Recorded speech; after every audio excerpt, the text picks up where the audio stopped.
Alors, Maxime de Automobile Propre, le testeur vedette du site, a testé le Nissan Ariya. Je vous invite évidemment à regarder leurs vidéos sur YouTube. Moi, je vais me contenter de regarder l'article du site, voir ce qu'ils nous disent.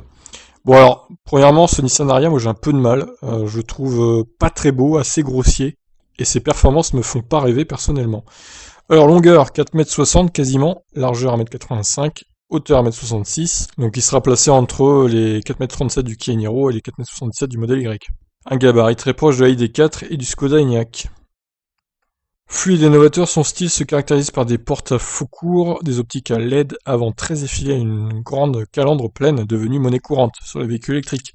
Celle-ci intègre le tout nouveau logo du constructeur qui s'illumine lorsque la voiture est à l'arrêt.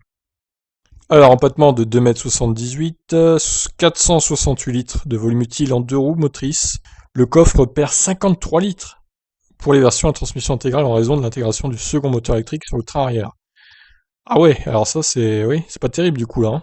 Pour un véhicule de cette taille, 468 autant c'est bien, mais du coup ça fait 415 litres pour la version en 4x4, ce qui est beaucoup moins bien d'un coup. Dans tous les cas, les dossiers de banquette se rabattent facilement pour former un plancher plat. À l'intérieur, le design se veut à la fois moderne et épuré, avec des commandes de ventilation subtilement intégrées dans le mobilier. La finition est soignée et l'ensemble multimédia se compose de 2 écrans de 12,3 pouces avec un système de commande vocale Google. Eh bien, nous allons découvrir ces photos, ma foi. Hop. Bon, les écrans ont l'air de bonne qualité. L'intérieur aussi. Bon, après, j'avais dit ça de la Fiat 500, que c'était bien fait et tout à l'intérieur. Mais j'ai été déçu au final, en vrai. Donc, bon. J'essaierai de tester ce Nissan Ariya quand il sera dispo dans les concessions, au pire, pour me faire un avis plus complet. Et vous montrer ça, du coup. Alors, l'Ariya repose sur une nouvelle plateforme CMF EV, partagée avec Renault qui l'utilisera sur sa future Mégane électrique. Celle-ci permet d'intégrer une grande variété de configurations, tant sur la partie moteur que batterie.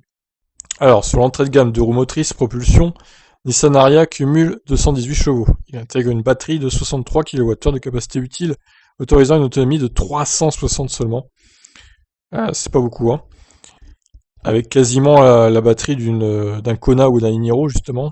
En plus, vous voyez, hein, dans le tableau récapitulatif, il y a juste 2 kWh entre la capacité nominale et la capacité utile. C'est vraiment pas beaucoup. Et seulement 3 kWh entre la longue range, c'est-à-dire 90 de nominale et 87 de capacité utile. Donc efficience un peu déplorable, hein. Ça commence pas très bien pour ce Nissan Ariya. Alors 7 secondes 5 le 0 à 100 avec 218 chevaux, ouais bon, ça paraît logique. 7 secondes... Alors attendez, 7 secondes 6 alors qu'il est plus puissant sur l'autre. Ça c'est extraordinaire par contre. Mais il doit être plus lourd évidemment à cause de la batterie.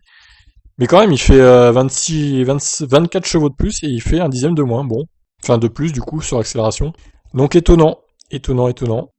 Des perfs corrects mais sans plus on va dire. Des max de 160 km/h sur les deux. Alors la config 4x4. Alors là, l'autonomie, clairement, elle s'effondre. Avec 63 kWh utile, vous avez 340 km. Donc 20 km de moins encore que la version de roue motrice. L'accélération se fait en 5 secondes, par contre c'est mieux. Mais en même temps, il est plus puissant. 278 chevaux. Donc ceci explique cela. Donc la longue range 4 roues motrices, 460 km, donc c'est l'équivalent d'un Kona, avec 87 kWh utile de batterie. Bon, encore une fois, vous me direz, il est plus gros que le Kona, donc c'est difficile à comparer, oui, c'est sûr, mais bon, reste néanmoins que l'efficience n'est pas terrible, hein. On pouvait s'attendre à un petit peu mieux, genre 500 km avec la batterie 87 kWh par exemple, en version 4 roues motrices, et 525, 530 avec la version propulsion. Déjà, ça aurait été plus correct. Là, on est clairement sur une autonomie un peu dégueulasse. Mais bon, il y a d'autres atouts peut-être, ce Nissan Ariya. Poursuivons. En courant alternatif, les versions 63 kWh profitent d'un chargeur embarqué de 7,4 kW, tandis que les modèles 87 kWh intègrent le chargeur de Renault, le 22 kW, que tout le monde connaît bien sur la Zoé. Alors, exit le chat démo, ça c'est bien, par contre c'est un bon point. Ils vont mettre du combo, hein, donc c'est confirmé. 130 kW de vitesse maximum de recharge sur cette voiture. Ça, c'est vraiment appréciable. Il le fallait de toute façon, parce que le chat démo, c'est clairement perte de vitesse. Alors, au niveau des tarifs, on ne sait pas, malheureusement. À ce stade, les tarifs du modèle ne sont pas encore connus. On peut toutefois estimer un ticket d'entrée à 41 000 euros, hors bonus. Alors, 41 000 euros, ça me paraît peu, mais bon, pourquoi pas. ce qui permettrait au SUV nippon de se positionner face à deux gros compétiteurs, le ID4 et le Skoda Enyaq. Moi, je sens bien le tarif à 44 990 € hors bonus pour bien atteindre la limite du gouvernement et profiter du bonus de 7 000 €, qui du coup sera de 6 000 € vu que apparemment le véhicule sortira au second semestre. Donc dommage pour lui, il ne bénéficiera pas du bonus de 7 000, il aura juste un bonus de 6 000. Bon, perd 1 000 € déjà, ça commence bien aussi.